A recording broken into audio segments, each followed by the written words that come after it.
United Nations UN Human Rights Council Working Group on Arbitrary Detention has indicted both Nigeria and Kenya governments for the arrest and extraordinary detention, torture, and continued detention of the leader of the indigenous people of Biafra, IPOB, Nnamdi Kanu, without due process.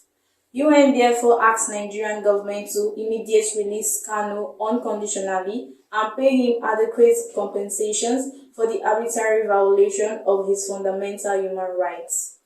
It also recommended that government officials responsible for the torture meted to the IPOB leader be investigated and punished.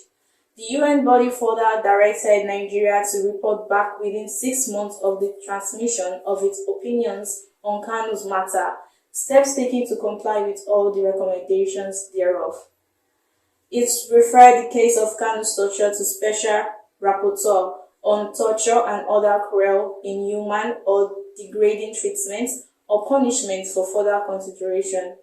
The UN Working Group also threatened to take further action to ensure the recommendations are complied with, noting that both Nigeria and Kenya are signatories to the convention and should comply.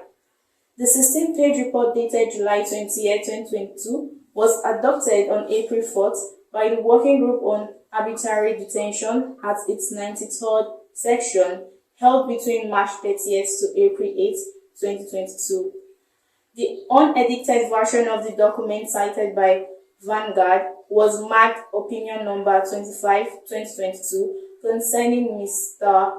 Nnamdi Kanu, Nigeria and Kenya. The Working Group on Arbitrary Detention was established in Resolution 1991-42 of the UN Commission on Human Rights.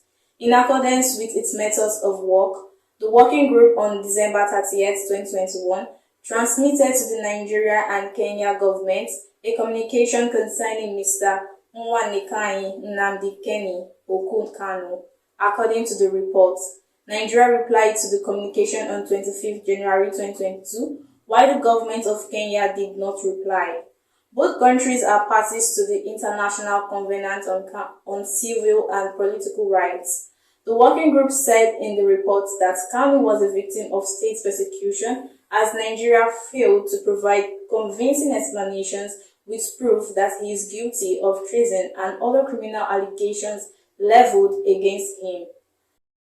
Noting the failure of the government to explain what actions of Mr. Kanu amounted to such criminal acts and how, and observing the lack of any evidence that any of his actions may in fact amount to such crimes, the working group concludes that Mr. Kanu is in fact being persecuted for the peaceful exercise of his rights, most notable his freedom of opinion and expression.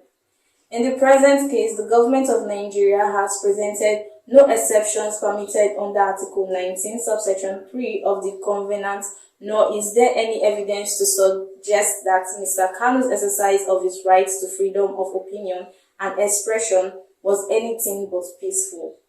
In fact, the government has chosen not to provide any explanation for the arrest, detention, and subsequent proceedings against Mr. Kanu.